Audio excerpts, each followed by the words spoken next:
Hey, Sean G here from Chasing the Truth.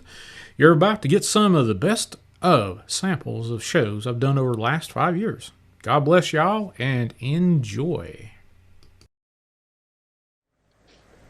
At one time, I zoomed in on something and I zoomed far to the left over, and that's when I saw it, even though that was an accident. And so I started looking closely, and the first thing I saw was a transparent woman in blue jeans with a white blouse, some sort of a white top anyway. Mm-hmm. And right next to her is what I call the classic white, that wispy, evanescent ghost that you can't really tell any of the features on it, like a classic Halloween ghost.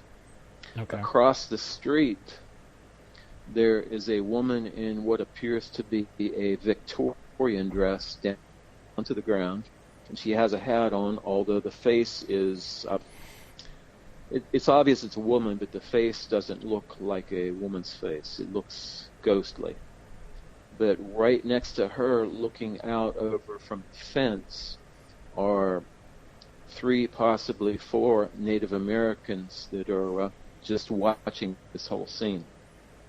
And so what was incredible to me about the photo was that in this one scene, I've seen somebody that is from the modern 20th century, 21st century, in blue jeans. I've seen somebody that's from the 19th century that's in a long Victorian dress. And who knows how old the Native Americans were. They could have been from 1,000 years ago and been living on that same ground that now is Colonial Williamsburg. So that was there have been other photos, but that was one of the most interesting photos of Native Americans that I've captured. Now, I have captured others in the windows of the various buildings, and I wonder if they either had associations with the colonists at that time, or they lived previously on that piece of property before any type of a colonial home was built. Now, the demonic thing that you mentioned, that's another thing that was really strange. And I think I sent you that photo of the red kind of demonic or dragon-looking entity. Over and the what bench. was unusual about that? It was like over a bench or something. It was on a bench, exactly. Okay, yes, I remember that one. Okay, the circumstances around that are interesting to me. It was at the Bruton Parish Church, and presently it's an Episcopal church, as all the former Anglican churches are, and they had a service there at night. It was a Christmas concert, and so I was outside photographing people as they come out.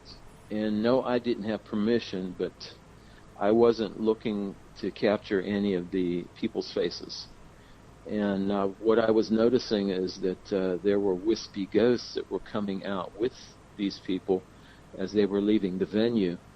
But what surprised me is that in one photo, and one only, on the bench, just right outside of the main door of this church, there was this demonic entity.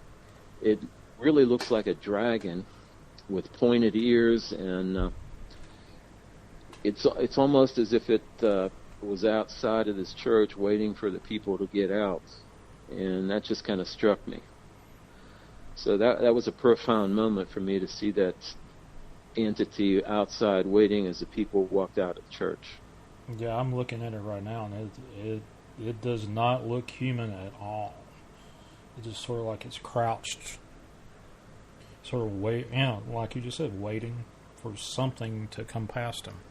So even if you look at it closely, it almost looks like it's a double exposure, like it's moved within the split second that I took that photo. Now, the shutter speed on that was, I believe, about 1/30th of a second.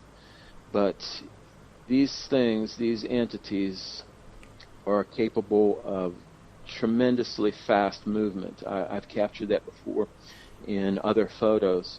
and so it almost looks like it's looking up for a second, and then it moves the head down just a few inches in the split second that I took that photo. Yeah, I can see it.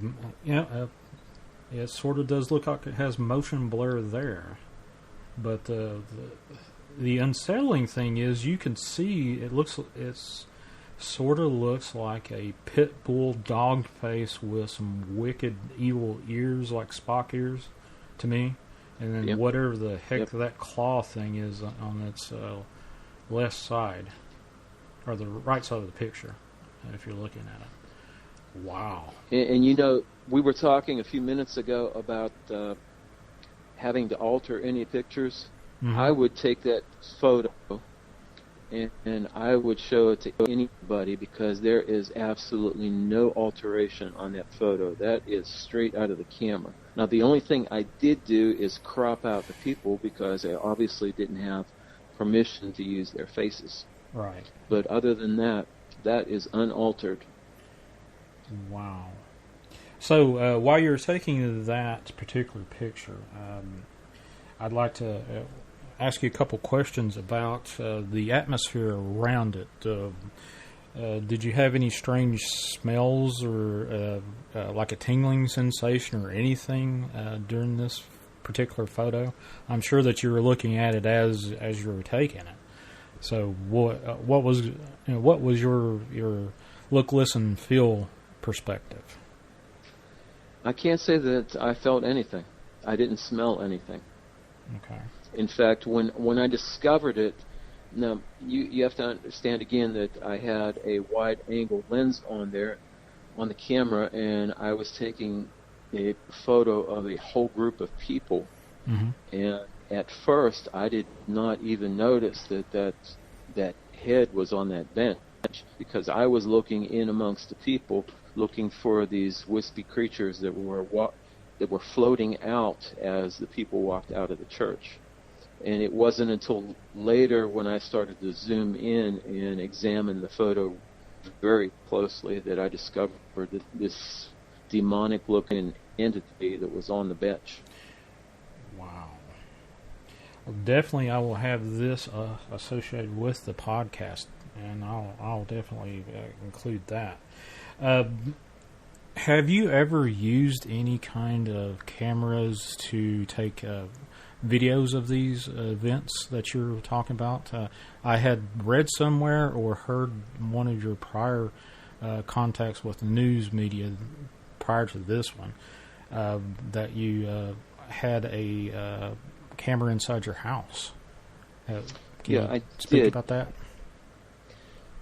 I had no. At first, what I used was a Cox security system. I had it at my house, and it had an infrared light built on it so that it could photograph at night. Well, not photograph, video at night. And I had that pointed at the front door in case somebody broke in.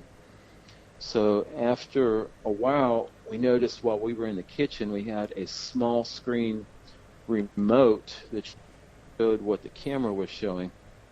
And we would see pixelated outlines of two people walking down our hallway, sometimes walking up the stairs too.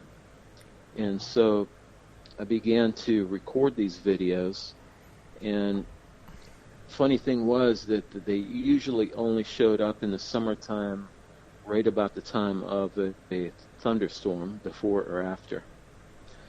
But I had these videos, and I was interested in publishing them on a YouTube channel, but unfortunately, last September 28th, my house burned down. And so I lost not only all... Hey folks, thanks for listening to this best of sample of some of my 5 years in doing this radio show podcast called Chasing the Truth. Please visit iamdarkwaters.com, or you can email me at seanG@iamdarkwaters.com. And my numbers and links are in the description below. God bless y'all, and I'll catch you on the flip side.